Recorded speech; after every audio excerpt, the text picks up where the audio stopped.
Welcome to today's episode of Demystify Selling with Microsoft. And I'm super excited for my discussion today with James Kernan. James is a coach, advisor, and mentor, as well as the host of the SMB Community Podcast, works with MSP, VARs, technology leaders of all different sizes. So welcome, James.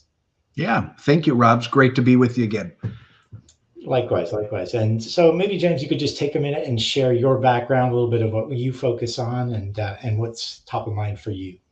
Yeah, so I've been in the channel for a long time. The first half of my career, first 15 years, I bought, sold, owner, ran 7 different tech companies, all in the state of California. One as small as 300,000, bought that company and grew that to 12 million, sold it.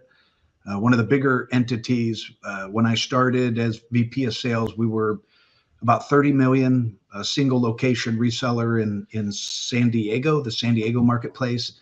And we grew over 7 years to over 315 million and 18 profit centers across the United States. So real successful track record, I guess, being on the other side of the desk. After the sale of my last business, ended up really stumbling into becoming a business coach. I spoke at a technology conference about marketing, what I did to grow my business and sell it. People were really interested in that. So it's really when I decided to form Kernan Consulting, and we're more or less a coaching, advising, mentoring organization. So for the past 15 years, I coach one-on-one executive coaches with strategic growth plans, growth initiatives. And then I also run the mastermind peer groups, so peer group facilitator and EOS implementer and an all-around good guy. That I can vouch for. I've enjoyed getting to know you, James. So great. And James, today I really wanted to dig in and tap into your experience in that MSP community, both as an owner, founder, leader, as well as seeing and advising and coaching other companies. And that the question is, should Microsoft be part of the MSP strategy going into 2024 and throughout 2024? Do you see that as a big part of the MSP world going forward? Yeah, absolutely. I would say yes. Microsoft should be part of your strategy for 2024. The way I was looked at, especially as a business owner, it said, myself and my sales teams, we're out knocking on a lot of the same doors Microsoft is. And I'd rather be the one that's doing it together. So my chances of winning a big Microsoft project or being looked at as more of a credible consultant in the local marketplace would be far superior if I was walking hand in hand with the Microsoft team. Yeah. So early in my career, I just made the decision that I wanted to be the best of the best in my local marketplace for Microsoft and for a couple other strategic partners. And that's what we did. We went to market with those specific partners, and I had team members focused on their solutions. So I think that differentiated ourselves from a lot of our competition because of those strategic partnerships. Right, that hand in hand going to market together, and the power of the partnership versus trying to, as you said, they're in those accounts already. So, right, yeah, and everybody uses Microsoft. I mean, it's the easiest question to ask any end user. Right.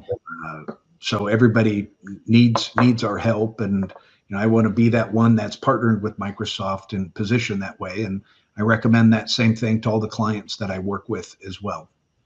Yeah, and it's interesting. I mean, so at the end user, I agree that it's out there, it's in all of our customers. But even now, I'm seeing Microsoft really make inroads at the sort of platform level and the security level, all these different areas where we wouldn't have traditionally thought of Microsoft. So, I think it is a huge value add to have that partnership in your corner. But maybe we can talk about some of the challenges that partners need to think through and that you had to live through. If we think about marketing, maybe you can talk about how you approached marketing as a business owner with Microsoft, or partnering with Microsoft. Okay, so I looked at marketing as a profit center. And my upbringing in the industry, I worked with some larger entities, and we moved a lot of product for people. So that's how I earned my stripes and kind of learned the power of these partnerships. But when I broke off on my own, I had dedicated people in my marketing team to really focus on our tier one partners. Mhm. First thing I did really was I built my business plan, and then I built what's called my go-to-market plan. My go-to-market plan was just a part two of the business plan as it relates to marketing partners, Yeah. strategy, messaging, and campaigns that we're going to run. And I created an exercise. It looks like a pyramid, but who are my top three partners at the top of the pyramid where I'm going to spend most of my time and energy? Who's Yeah. my tier two partners where we're going to spend not as much energy, but we're still going to go to market with them? They might be a backup to our tier one partner, and then tier three partners, and that's maybe the up and coming security partners, for example, that you want to do more business with and go to market with. But the reality is, we spent the bulk of our time, energy in marketing campaigns with those top tier one partners. And Microsoft was always a tier one partner of mine. And my team members were required to, my sales and technical teams, were required to go through all the certification trainings that we needed to get the specializations that we required, Yeah. and to differentiate ourselves in the marketplace. And it also builds credibility with Microsoft that you have this expertise. We called it a corporate compatibility lab. So we had a lot of their solutions working internally that Okay. we could test and demonstrate to our prospects and our customers. My marketing team really spent a lot of time and energy, I think, Rob, kind of helping customers like you do understand all the different programs and resources of Microsoft. So back to your question, uh, the challenges that we had was just Microsoft offers so much.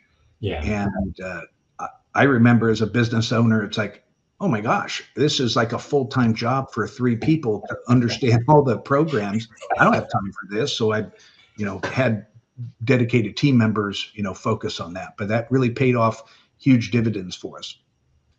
Yeah, I mean, you bring up a great point about how important it is for the marketing and I'll call it the partner team to some extent. Is that you touched on messaging. So one, messaging is critical. You Hmm. touched on education, which is critical. Staying on top of or keeping your people up to date with the specializations, the certifications, what Microsoft calls now the solution designations. But yeah, that is so critical, and it's great to hear and to see, and I think it's important for MSPs to hear that that's a big part. Have a clear, crystal clear message. Educate your people on that, and then also to, you talked about the fact that there's so much in the portfolio. Really, just understanding what Microsoft can bring and the value you can bring through Right. Microsoft, and what you're good at. It's one of those challenges of there's a lot in this arena called Microsoft. What's the thing that you're going to be really great at? So I love that you really point those out, and I think that's important. And I, as I'm listening to you, it really sounds like it's informing your sales strategy. Is that fair to say that with what your marketing department is building out and messaging, that it's informing your sort of go to market with your sales team?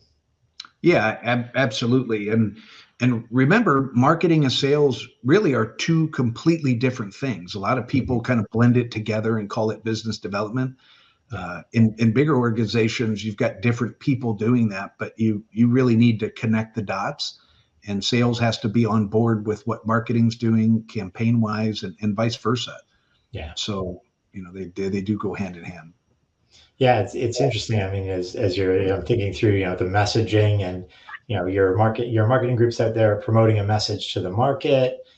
They're also promoting a message to Microsoft that here's where we're great, but your sellers do need to align to that and really be in sync so that you're all talking the same language. So I think that's a great point you bring up. Yeah, thanks, Rob. And there's one other thing I wanted to go back and Sure. expand on if I could, Yeah. because this is really important. Most small MSPs, tech companies, they don't get this because they've never had the volume to create demand and interest from the major manufacturers.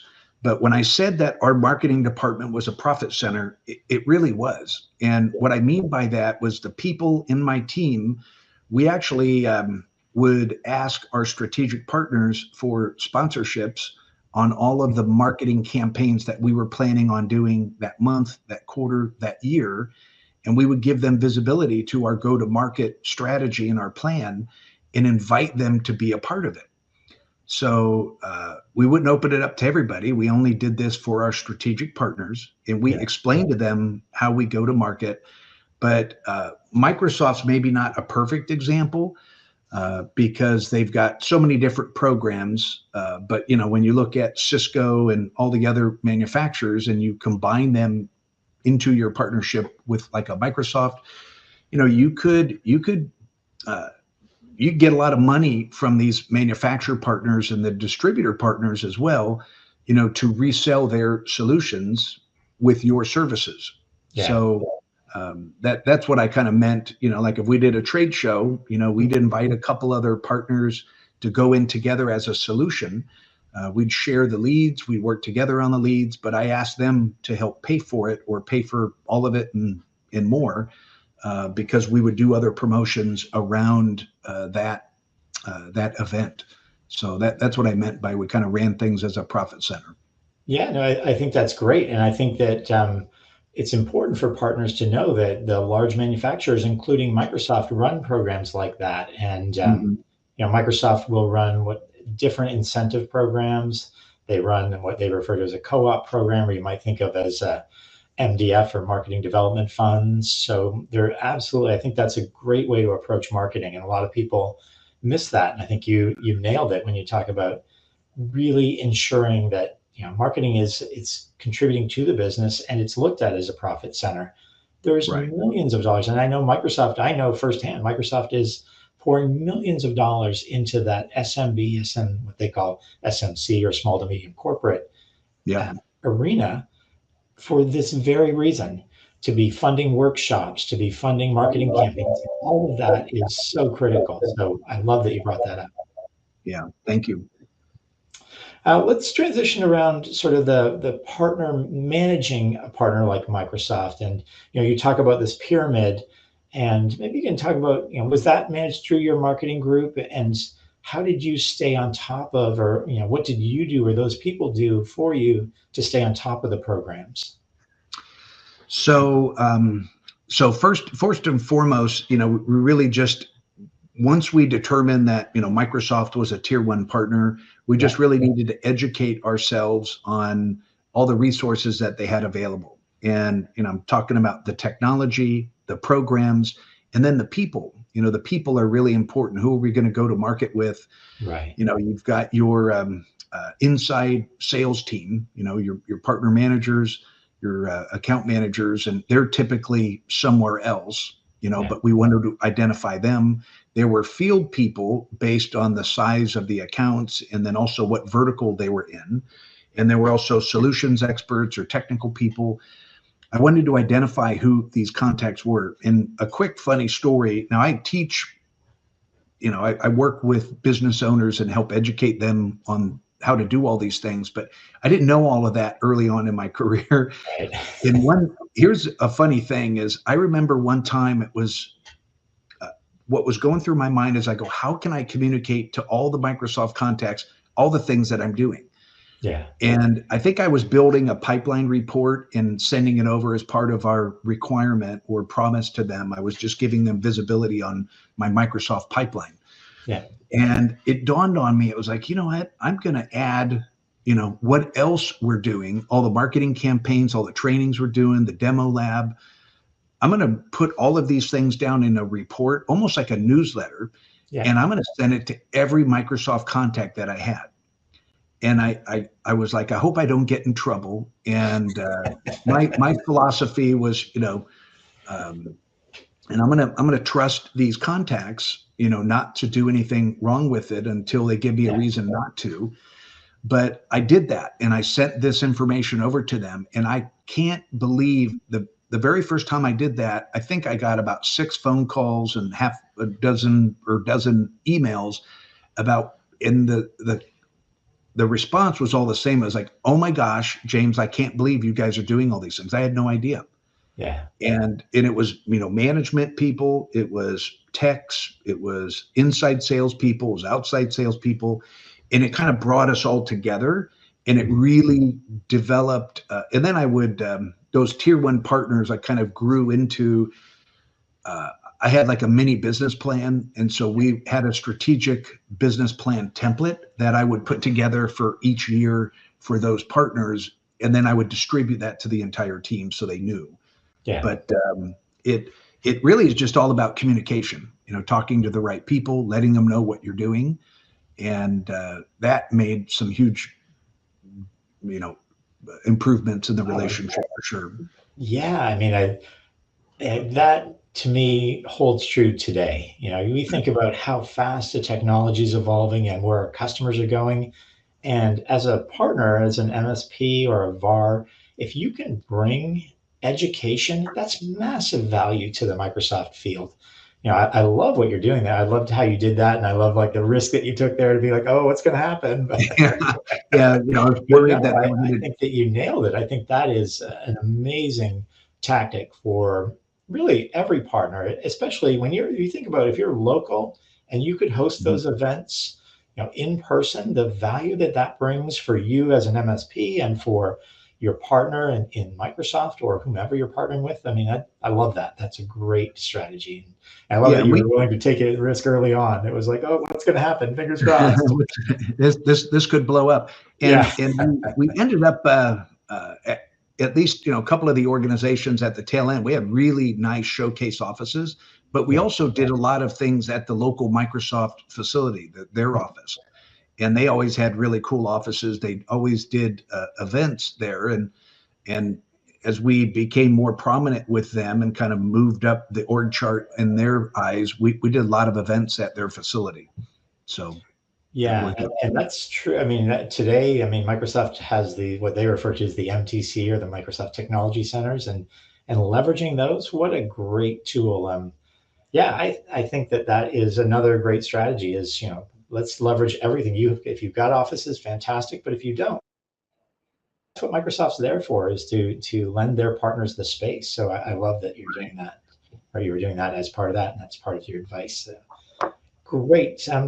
So I guess now I'd like to transition into is what do you think holds back an MSP from really doubling down or tripling down on the Microsoft relationship? Is there something, is there a fear of working with a partner like that? What do you think is the one thing or two things that really prevent an MSP from, say, just the traditional, we'll piecemeal this together, to really in going all in on a partnership like Microsoft?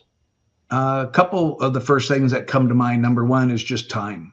Yeah. The typical MSP business owner is so busy. Most are owner operators, but even if you're bigger than that and you've got a bigger team, it's just it's just brutal. You're overwhelmingly busy. And Yeah. then to think of a new initiative where it's going to take up more time and do a bunch of research to understand programs, most people don't want anything to do about that. So problem number one, I think, is time. The Yeah. solution to that is leverage experts that have been there, done that, like Rob, like myself, or other entities that can educate you and fast track you into what you should be doing with them.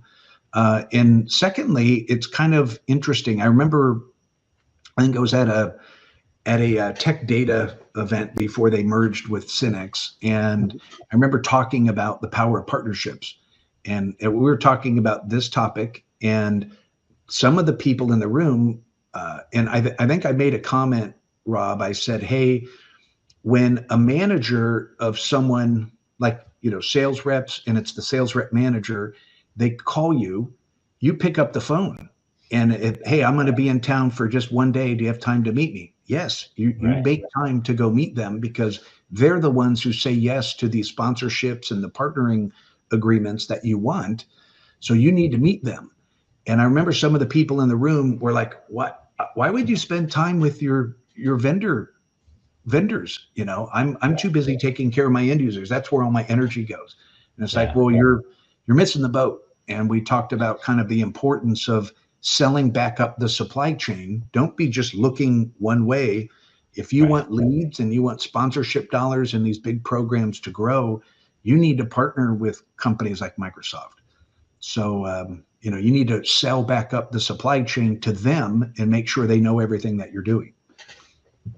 Yeah, I think those are two huge, huge areas. One time, I mean, it is one of the most, it's that finite resource we've all got, and it is a balancing act. But you know, then looking at selling with them and educating back up the supply chain or to the partner like Microsoft, I think that is also critical. And they're both, they're hard equations to crack, but man, when you do crack them, I think it can really change the game. And as we Mhm. started off this conversation, you pointed out rightly so that Microsoft is in all your accounts already. Mhm. There is almost no scenario where Microsoft isn't talking to your customer or your customers invested in the Microsoft stack. So I think it is a huge, huge opportunity. And what I'd love to do, James, is to continue this conversation maybe on the SMB podcast and the SMB community podcast, and maybe we talk about it and we'll flip the script a little bit, and I'll share with you my ideas. How's that sound? Yeah, that sounds fantastic. Great idea. Thank you. Yeah, like, and so, well, as we wrap up, are there any final thoughts? And then also, I'd like you to share how people can get a hold of you. What's the best way to get a hold of James? Yeah. So my website is kernanconsulting.com. It's KERNAN consulting.com, all one word. Great. All my information is up there, or you could just reach out, email me at james@kernanconsulting.com. Pretty easy to get a hold of. Great. And, I'd love to help you. If you got questions, I'll always make myself available. So reach out anytime. And kind of my you know, final words of wisdom, I guess I'll just share with your audience, Rob, is, you know, today is a tough market.